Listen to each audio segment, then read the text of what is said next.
morning to one and all. This is Mahbub Shanawaz, consultant speech pathologist and consultant in hearing specialist with special expertise in tinnitus and cochlear implant, speaking to you.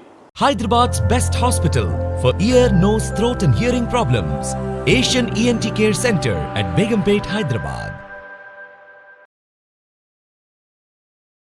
Regarding tinnitus is the most aggravating and falsified condition which has thronged many people across the globe from several hundreds of years. There has been no solution for tinnitus, and still it persists that there is no solution for tinnitus. While the claims are that tinnitus can be treated, is not very much accurate. Tinnitus cannot be cured, but tinnitus can be helped significantly by management technologies. So, worldwide there are 0.6 billion people suffering from tinnitus of various degrees, starting from mild tinnitus to moderate tinnitus and very aggravating tinnitus that almost makes the person replenished and totally disabled. Tinnitus can occur on one side or it can occur on both sides. There are several causes for tinnitus, including medications, noise exposure, certain traumas, and other neurological and medical conditions. Statistics have shown that 30 to 35% of the tinnitus patient don't have a hearing loss. Usually, it is assumed that tinnitus patients have a hearing loss,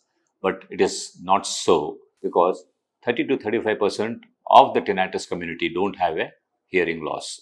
The rest who have a hearing loss have also tinnitus of various degrees. Tinnitus can present in both males and females and can start at any age as young as 12 years onwards, and more commonly in the middle age and in the higher age where people have presbycusis, a hearing disorder, plus tinnitus, which is common. So most of the people who are on high medication, like in oncology, patient post-surgery, or other oncological condition where chemotherapy is given, they are also prone to tinnitus. So as also endocrinology problems, specifically the diabetic population may have significant amount of tinnitus patients in that concord. So let's see what we as specialized people can help for tinnitus. First of all, a patient who has got tinnitus has to see an ENT specialist or an otologist who will do a regular examination of his or her ears, and then they have to do what is known as an audiometry test, a pure tone audiometry test, which will assess the degree of hearing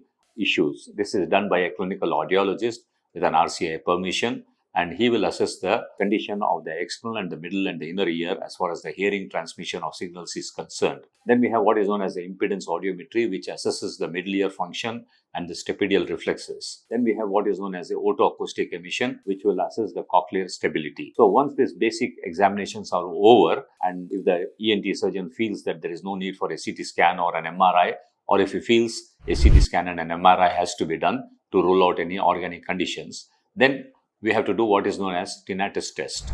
So one of the companies has designed the world's first tinnitus station, that is a single hertz audiometry, where you can precisely assess the tinnitus pitch matching frequencies. Once this pitch matching frequency is done, there are 5 other tests called 2AFC, tinnitus, then octave confusion, masking test, as well as the residual inhibition. So when a full profile of the tinnitus of the patient is being obtained, we will have to do a complete study about his tinnitus profile with the other correlations of the hearing test and the otological and the X-ray findings. So once we come to know that the patient does not have any organic issues with him, then the functional management treatment has to go on. This is known as tinnitus management technology or acoustic neuromodulation therapy. Acoustic neuromodulation therapy involves, there are 4 modules designed by the company called Tinnitus Trio, the product. Here in Tinnitus Trio, the software is being encapsulated in the patient's mobile phone or in an Android system tablet. Basically, it has got 4 modules. One is the tonal module, which will persistently give tones in the algorithm frequencies starting from 100 Hz to 13,500 Hz in the basis of different passages. So the second test that involves is what is known as the masking level, where the masking sounds are presented from 100 Hz to 13,500 Hz. The third module consists of combined environmental sounds, which are 215 numbers, and these environmental sounds resemble the tinnitus in some form or the other, where a day-to-day practice has to be done by the patient. The fourth module consists of the modulated musical tones, which are the filtered music. So this filtered music has to be heard by the patient for relaxation purposes. So all the four modules consist of all the four different parameters as an holistic approach.